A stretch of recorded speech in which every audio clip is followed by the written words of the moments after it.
Hello guys, आप लोगों का स्वागत है आपके अपने यूट्यूब चैनल टॉपर्स इन पर। तो जैसा कि आपको पता है कि कल हमने आपसे कहा था कि आज मैं समाज कल्याण ऑफिस जाने वाला हूं और आपके जो भी मुद्दे हैं हम उन पर बात करने की कोशिश करेंगे उनसे। तो जो मेरी उनसे बात हुई है, मुद्दे आपके सामने लिखे हुए हैं। 55% मुद्दे पर मैंने उनसे बात किया, डायरेक्ट एडमिशन वालों की स्कॉलरशिप पर बात किया और जिनका वेरीफाई नहीं हुआ है उनका अब होगा या नहीं होगा इस पर भी मैंने बात की है। तो हम लोग वीडियो में आगे बढ़ने से पहले बस छोटी सी रिक्वेस्ट है कि आप अपने इस चैनल को सब्सक्राइब जरूर करें। बाकी आपको पता है कि हम लोगों का नया चैनल टॉपर्स इन 2.0 जो है वो आ चुका है। अगर आपने उसको भी सब्सक्राइब नहीं किया है तो लिंक डिस्क्रिप्शन बॉक्स में है, जाकर उसको जरूर सब्सक्राइब करें। ठीक है, चलिए बढ़ते हैं हम लोग अपनी न्यूज़ की तरफ। तो आपको जैसे लग रहा है कि हम लोग जो हैं जब से आप लोग फॉर्म भरे हो स्कॉलरशिप की, हम आपके साथ कदम से कदम मिलाकर चल रहे हैं और बहुत सारे बच्चे जो हैं जिनका वेरीफाई हो गया है या जिनका कुछ लोगों की तो स्कॉलरशिप भी आ गई है, उन लोगों ने मुझे थैंक्स भी कहा। तो थैंक्स मुझे ना कहिए, ठीक है, वो आप लोग चले हमारी गाइडलाइन पर, तो इसलिए आप लोग को ये चीज़ें हासिल हुई। मैंने आपसे कहा कि समाज कल्याण विभाग जाइए, आप गए, वो आपने मेहनत किया, मैंने कोई मेहनत नहीं किया। मैंने सिर्फ जो है जो न्यूज़ थी या जो जैसे सुधार किया जा सकता मैंने आपको सिर्फ रास्ता दिखाया है। बाकी जिन लोगों के अभी भी जो है फॉर्म में सस्पेक्ट है या कुछ चीज़ें हैं उनके बारे में हम लोग बात करेंगे। तो सबसे पहले तो आप सबको भी पता है कि समाज कल्याण विभाग ऑफिस जो है एक सरकारी ऑफिस है। तो सरकारी जो कर्मचारी होते हैं वो किसी भी इंसान की सुनने नहीं चाहते हैं, चाहे हम हो, आप हो, कोई भी XYZ हो। लेकिन मैंने वहाँ पर एक जो ऑफिसर थे उनको मैंने रोका, मैंने उनसे बात करने की कोशिश की, ठीक है, यानी कि तो उन्होंने क्या क्या बात की, उन्होंने क्या क्या मेरी जो प्रॉब्लम थी उनको सॉल्व किया, उस पर हम लोग बात करेंगे। सबसे पहले जो मैंने मुद्दा उठाया था वो मैंने 55% का उठाया। मैंने कहा कि ये बताइए, जैसे कि बहुत सारे लोग ऐसे हैं कि जिनका 55% से कम है फिर भी उनका वेरीफाई हो गया है, और कुछ लोग हैं जिनका 55% से कम है जिनका रिजेक्ट हो गया। और मैंने जो है कि भाई आप लोगों ने मुझे भेजा था स्क्रीनशॉट कि मेरा रिजेक्ट हुआ या मेरा नहीं रिजेक्ट हुआ, मैंने उनको दिखाया भी इस चीज़ों को, ठीक है, क्योंकि उसमें रिजेक्ट जब हुआ है तो वहाँ पर रीजन भी लिखा था कि इनका 55% से कम होने के कारण रिजेक्ट किया गया, या कुछ बच्चे थे जिनका 55% से कम होने के बावजूद भी रिजेक्ट नहीं हुआ। तो उन्होंने इस पर बात किया। उन्होंने क्या कहा, सीधी सीधी मैं बिल्कुल उन्हीं की बात बता रहा हूँ जो उन्होंने मुझसे कहा था। उन्होंने मुझसे ये कहा कि 55% मुद्दा जो है ये मुझे भी अभी समझ में नहीं आया है, ठीक है, लेकिन उन्होंने ये बहुत बड़ी खुशखबरी बता दी है कि जिनका 55% से कम भी है लेकिन वेरीफाई हो गया उनका, यानी जिसका डिस्ट्रिक्ट से वेरीफाई हो गया है उनकी जो स्कॉलरशिप है वो आना तय है। इस पर उनको कोई भी जो है कहीं पर बात कहीं पर पूछने की कोई ज़रूरत नहीं है, क्योंकि डिस्ट्रिक्ट ही मेन होता है। अगर डिस्ट्रिक्ट से वेरीफाई अगर आपका हो गया है तो आपका जो स्कॉलरशिप है वो आना लगभग तय हो जाती है, ठीक है। उसके बाद में एक डायरेक्ट एडमिशन पर भी जो है इनके बारे में भी हम लोग बात करेंगे, बिल्कुल ध्यान से। तो एक ये न्यूज़ आई थी, बहुत दिनों पहले आई थी और मैंने ही वीडियो बनाई थी इस न्यूज़ पर, ठीक है। जिस दिन ये न्यूज़ आई थी उस दिन मैंने वीडियो बनाई थी कि सीधे प्रवेश लेने वाले छात्रों की शुल्क प्रतिपूर्ति नहीं होगी। तो इस पर भी कल हमने बात किया, क्योंकि आप लोगों ने इंस्टाग्राम पर मुझे बहुत सारे जो है क्वेश्चन भेज चुके हैं इसके बारे में कि सर मेरा नहीं होगा, क्या होगा। तो देखो, इसमें अगर हम बात करें तो यहाँ पर लिखा है कि प्रदेश के स्व-वित्त पोषित, पहले मैं उस न्यूज़ को पढ़ूंगा फिर मैं बताऊंगा कि समाज कल्याण विभाग ने क्या कहा। प्रदेश के स्व-वित्त पोषित महाविद्यालयों के बीएड पाठ्यक्रमों में रिक्त सीटों पर सीधा प्रवेश लेने वाले सभी वर्गों के विद्यार्थियों को शुल्क प्रतिपूर्ति नहीं मिलेगी। शासन के निर्देश पर सभी जिलों में जिला समाज कल्याण अधिकारियों के माध्यम से विश्वविद्यालय शिक्षण संस्थानों को इसकी सूचना दी जा रही है।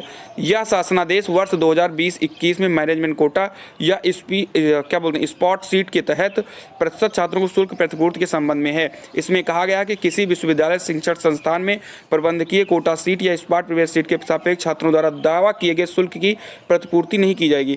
संबंधित शिक्षण संस्थानों को ऐसे आवेदन, ये देखिए, अब ये पॉइंट आप पढ़िए। और इस न्यूज को उन्होंने भी मुझे कल दिखाया था, सही चीज बताएं तो उन्होंने क्या दिखाया, हमने ही दिखाया था कि ये न्यूज सर निकल के आई है और मुझे इस न्यूज पर जो है मुझे आपकी जो है प्रतिक्रिया चाहिए, क्या इस न्यूज में कितनी सच्चाई है।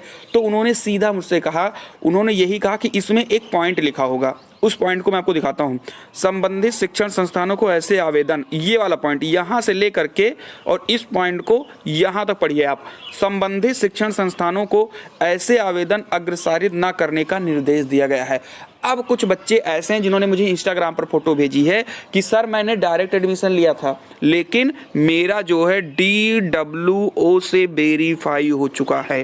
तो जिन लोगों का वेरीफाई हो चुका है उनकी स्कॉलरशिप 100% आना तय हो गई है, क्योंकि इन्होंने कहा था कि अग्रसारित ना करें, ये नहीं कहा कि उनको देना नहीं है। अगर भाई उनको आप वेरीफाई नहीं करोगे, उनको आप जो है आगे नहीं बढ़ाओगे, कॉलेज वाले आगे नहीं बढ़ाएंगे तो उनकी स्कॉलरशिप कैसे आती। लेकिन जब वो आगे बढ़ चुका है, डिस्ट्रिक्ट वालों ने आगे बढ़ा दिया है, तो जाहिर सी बात है उनका वेरीफाई है और उनकी स्कॉलरशिप आनी तय है। आप लोग समझदार हो, इस पॉइंट को पढ़कर आप समझ सकते हो। क्लियर है। ये 2 पॉइंट जो थे, बड़े वाले मुद्दे जो थे, इन पर हम लोगों ने कल बात किया और उन्होंने सारी चीज़ें बता दी हैं। ठीक है, अब बढ़ते हैं आगे की तरफ।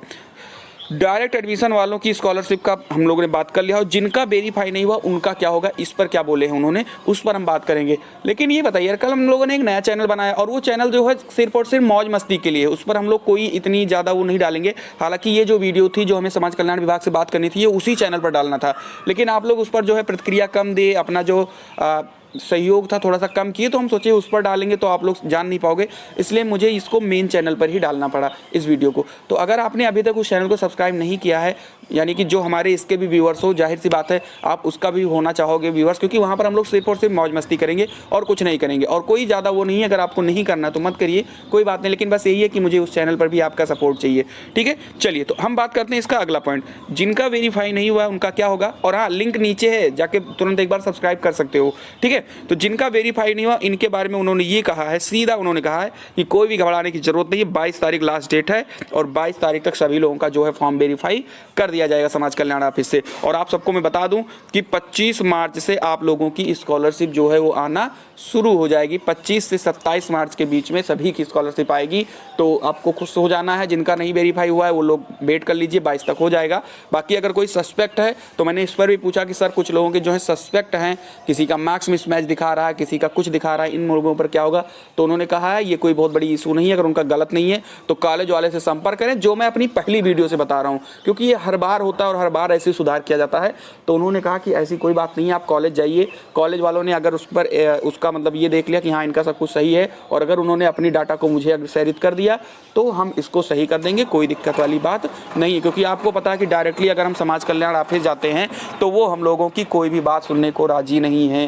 ठीक है, हालांकि जिससे कल हमने बात किया उन्होंने बहुत प्यार से हमसे बात किया और हर एक चीज़ को उन्होंने बहुत ही सावधानीपूर्वक और ध्यानपूर्वक उन्होंने मुझको हर एक चीज़ बताया। ठीक है, तो यही इतनी बातें हमारी उनसे हुई थी। अब अगर आपके पास और कोई क्वेरीज है तो आप नीचे कमेंट कर सकते हो, इस पर भी हम लोग बात करेंगे। अगर 1-2 दिन में मेरा जाना हुआ तो मैं बात करूंगा, हालांकि मैं 1-2 दिन नहीं जा रहा हूं कहीं भी, क्योंकि अभी वर्क बहुत है, बहुत ज़्यादा अभी घर पे। और चलिए तो ठीक है, आप लोगों ने इस चैनल को सब्सक्राइब कर ही लिया होगा और इसको सब्सक्राइब किया है तो थोड़ा सा यार मेहनत करके मेरे उस चैनल को भी सपोर्ट कर दीजिए। जय हिंद, जय भारत।